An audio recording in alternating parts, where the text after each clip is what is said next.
Once the gold standard within the streaming world, Netflix over the last few years has been riddled with one bad decision after the other. By this point, most people are probably familiar with the latest drama surrounding Netflix, and how they plan to cut off over 100 million people by not allowing anyone to share passwords anymore. There is a number of reasons why people do not like the latest set of changes Netflix is busy making, and the problem actually goes a lot deeper than many might think. For years now there have been talks that some crackdowns might be happening on password sharing, but it is something that was always going to be a very aggressive uphill battle. One of the first changes as part of this crackdown will be the new rule being tested right now, where you will have to log into your home Wi-Fi network every 31 days. I am sure I do not need to explain why this will be a problem, especially for those who are on the road quite a bit and might not be able to do it when required. Now, Netflix, to their credit, did say that they will factor traveling into account and make sure that it does not affect anything, but at this point, it is unclear exactly how all of this is going to work. When you log into your home Wi-Fi, Netflix will associate your account to the home Wi-Fi, and this will give you access for 31 days. When the 31 days are up, you will be kicked out, after which you will be required to sign back in again. This specific rule was updated to the Help Center page yesterday, but was also very quickly removed, after which they provided a statement via their spokesperson saying that it was actually done so by mistake and should not have happened.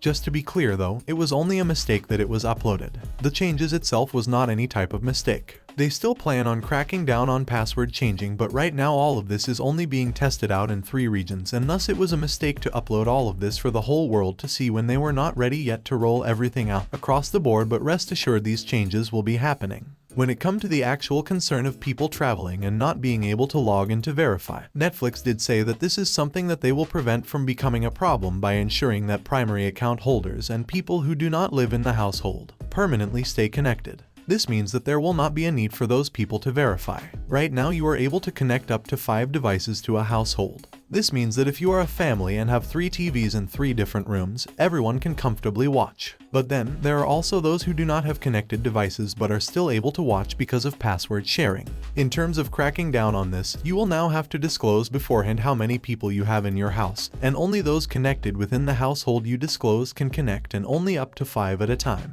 Anything beyond that will make it impossible to share an account. It can actually become quite complicated, and enforcing it will end up being a nightmare for everyone. I do want to be as fair as possible here to all sides though. I think most people understand that you cannot simply have one account and share your password with the whole block. At some point there needs to be some sort of check and balance put in place in order to stop this from happening in an extreme way. With that said though, it is something that has been happening for years now, and simply cracking down on it now is not going to end very well for them. People have been complaining about the state of Netflix for years now. Most are not happy with the content that they provide, and many feel like it is just getting worse. If you already have an account or are sharing an account, you might consider keeping it, but with this new rule, it is going to be extremely hard to entice new people to come over and sign up. Streaming is starting to suffer from the same problem cable and satellite struggled with. It is simply getting too expensive. Say what you want, Netflix is the first to do this whole thing and do it in a massive way. There might have been streaming services before them, but there has never been anyone up until that point who has done it as well as they have. The problem started when every other big production company with a large library of content realized that they are able to make more money creating their own service than they would license things out to Netflix. And now, here we are with a variety of different services, and in order to watch everyone, you need to pay just as much as you need to pay for cable or satellite. Likely you do not need to watch everything, so the option to only subscribe to a few is at least there. It is very unclear how the streaming service space is going to look a few years from now, but I do think it is worth pointing out that maybe not every one of them is going to make it. Netflix is completely independent, and thus they have been operating at a loss for many years up until recently. They invest millions in content every year and lose money doing so, but it is all worth it as long as they are able to get people to sign up. Losing money on the front end in order to make all of that back again later in the back end is worth it.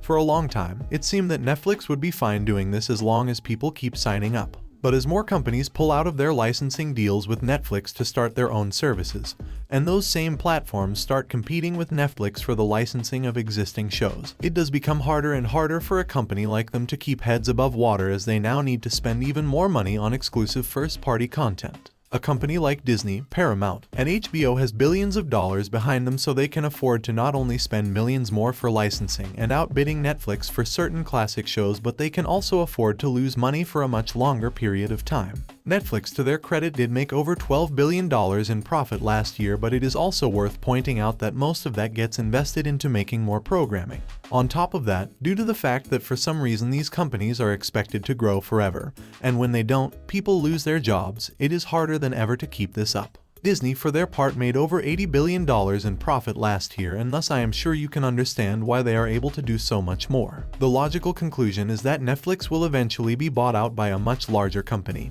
and most predict that it will happen sooner rather than later.